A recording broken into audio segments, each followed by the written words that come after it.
My feelings on Ice Climber are complicated. It was one of the 17 launch titles released along with the NES, and unlike something like Clu Clu Land, it's actually pretty remembered today. That's because the titular Ice Climbers somehow managed to get into Smash. I think it's a little weird that this one game that's never had any sequels managed to get a playable Smash character. The only game that managed to do anything remotely similar is Duck Hunt, but at least with Duck Hunt that kinda made sense because it was the second best-selling NES game of all time. Ice Climber was 48th. I'm just saying, if I was Nintendo, there would be a lot more characters I would add to Smash before adding the Ice Climbers of all people. Anyway, I'm making this video because I've gotten requests for it, both in real life and from commenters. I read all my comments, so if you want to request a game from me, feel free to do so. Anyway, this is a game about ice climbing. Go figure. Like Mario Brothers, it's actually a co-op game. And just like with Mario Brothers, I didn't bother recording any of that co-op. The characters you play as are named... Hold on, let me just check this.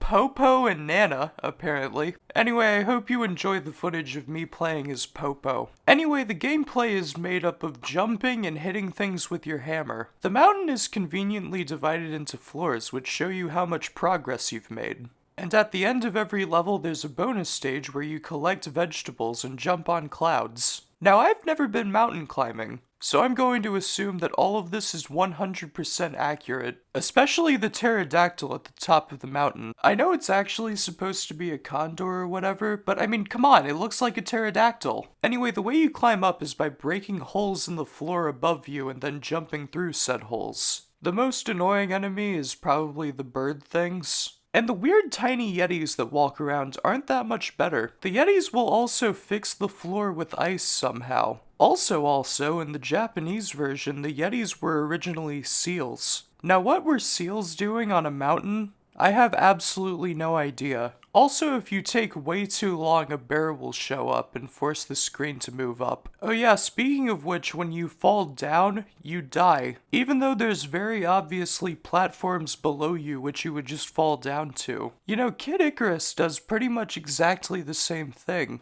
It's really annoying in that game, and it's really annoying in this game. Finally, there are icicles which can fall and kill you. And that's it. As far as gameplay mechanics, that is literally all there is. But you know what, I'm not gonna complain about this game being kinda bare bones, because a lot of the NES launch titles are pretty bare bones. This game objectively has way more going on than Clu Clu Lands, for example. If you just want to turn your brain off and climb a mountain, you can do a lot worse. However, there is one last thing, which I have neglected to mention to you. I've been neglecting to talk about it until now because doing so would make me so angry that I wouldn't be able to focus on the rest of the review. That one thing is, of course, the jumping control. You've probably noticed in the footage that I've missed a lot of jumps. That is because the jumping is inexcusably rigid and awkward. If you jump straight up, then you can only move like a couple pixels to the left or right. Like, look at this jump, for example. How did I miss that? To be utterly fair, the controls are basically exactly the same as they are in Mario Brothers. But the thing is, Mario Brothers is a much simpler game with a lot less vertical movement. This game is nothing but vertical movement. It's called Ice Climber. You climb, you go up. On top of that, Mario Brothers is 2 years older, meaning it was far more excusable in that game. It was also pretty fun, which Ice Climber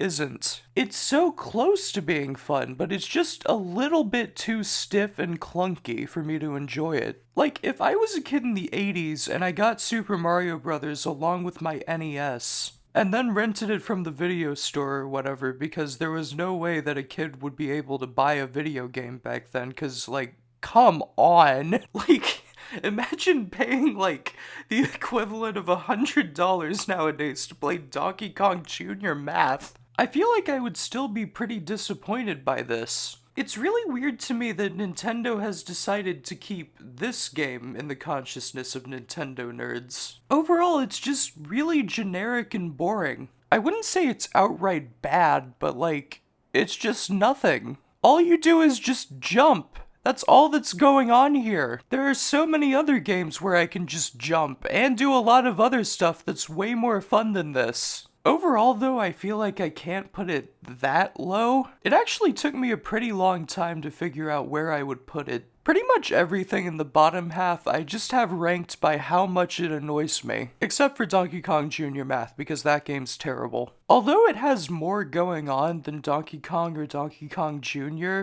those games are way more charming because of how simple they are. Overall, it took me the longest to decide whether this was going above or below Mega Man 1. And while Mega Man 1 has way more content and is probably more fun overall, its annoying parts are 1,000 times more annoying than Ice Climber. Anyway, I actually have no idea what I'm gonna pick next. As it is right now, I'll probably do Excite Bike or Wrecking Crew, but I'm not sure which. I'm definitely going to review both of them in the near future though, so please subscribe if you want to see that.